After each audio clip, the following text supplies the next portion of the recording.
Assalamualaikum warahmatullahi wabarakatuh, Ibu dan teman-teman semua. Perkenalkan, saya Rahmatul Hayani, NIM 19036148 dari Kimia NKC. Baiklah, pada kesempatan kali ini saya mohon izin untuk mempresentasikan penyakit genetik metabolisme pada karbohidrat, metabolisme protein, dan metabolisme lipid untuk sebagai syarat memenuhi tugas pada mata kuliah biokimia metabolisme.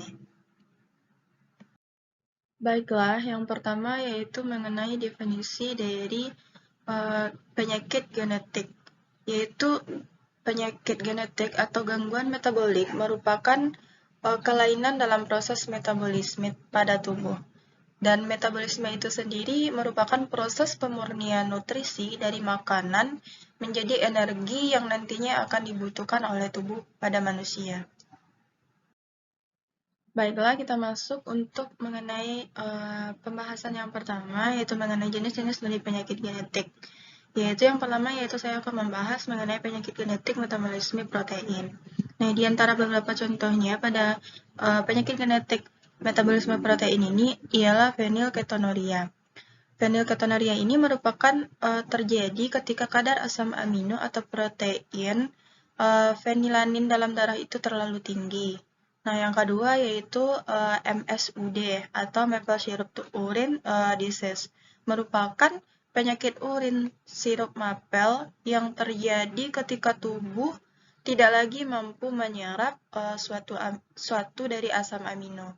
Nah, yang ketiga yaitu contohnya itu ataksia Friedreich, merupakan suatu penyakit yang terjadi saat protein jenis frataxin di dalam tubuh berkurang dan memicunya kerusakan pada saraf yang mengendalikan kemampuan berjalannya dan kerja jantung. Nah, yang terakhir ada alkaptonuria yang terjadi karena tubuh tidak lagi mampu memecah dari asam amino tirosin. Dan juga tidak lagi mampu mencerna fenilanin dengan baik sehingga urin penderitanya berwarna hitam kecoklatan ketika terpapar udara. Dan untuk yang pembahasan kedua yaitu penyakit genetik pada metabolisme lipid. Di antara beberapa contohnya di sini yang pertama yaitu ada penyakit Gaucher. Penyakit Gaucher ini menyebabkan tubuh tidak bisa memecah lemak sehingga terjadinya penumpukan di beberapa organ tubuh seperti di hati, limpa, dan sumsum tulang belakang. Dan juga gangguan ini dapat memicu kerusakan pada tulang. Yang kedua yaitu penyakit Testes. Penyakit ini mengakibatkan terjadinya penumpukan lemak pada otak.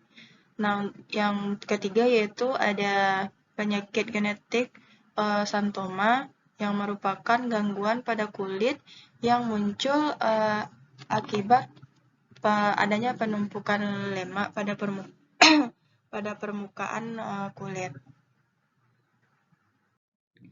Dan untuk contoh yang beberapa pembahasan yang ketiga yaitu penyakit genetik metabolisme karbohidrat. Metabolisme glikogen merupakan metabolisme dengan sistem pengontrolan yang baik.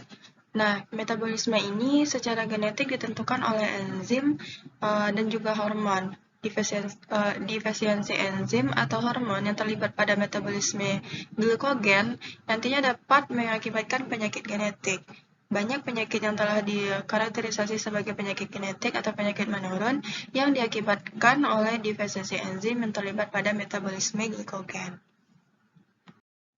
Ada beberapa upaya untuk melakukan pencegahan dari gangguan metabolik atau penyakit metabolik, yaitu yang pertama kita dapat melakukan menjaga berat badan ideal, yang kedua bisa mengkonsumsi makanan bergizi yang seimbang dan perbanyak konsumsi makanan berserat seperti sayur, gandum, dan buah-buahan.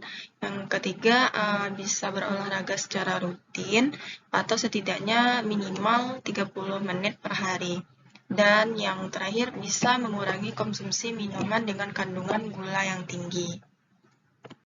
Dan ada beberapa cara untuk melakukan pengobatan pada penyakit metabolik ini, seperti yang pertama yaitu dengan pola makan dan diet khusus sesuai penyakit yang dialami si penderita, misalnya dengan menghindari atau membatasi asupan nutrisi tertentu. Seperti contohnya diabetes, berarti mengurangi kadar mengkonsumsi gula atau yang makanan yang manis-manis dan banyak mengandung glukosa. Kemudian obat atau suplemen pengganti enzim. Tujuannya yaitu untuk membantu proses metabolisme.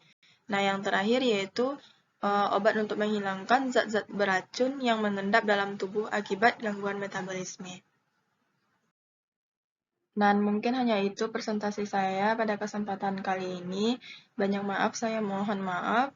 Saya akhiri dengan wabillahi taufiq wal hidayah. Assalamualaikum warahmatullahi wabarakatuh. Dan terima kasih kepada Ibu dan teman-teman semua.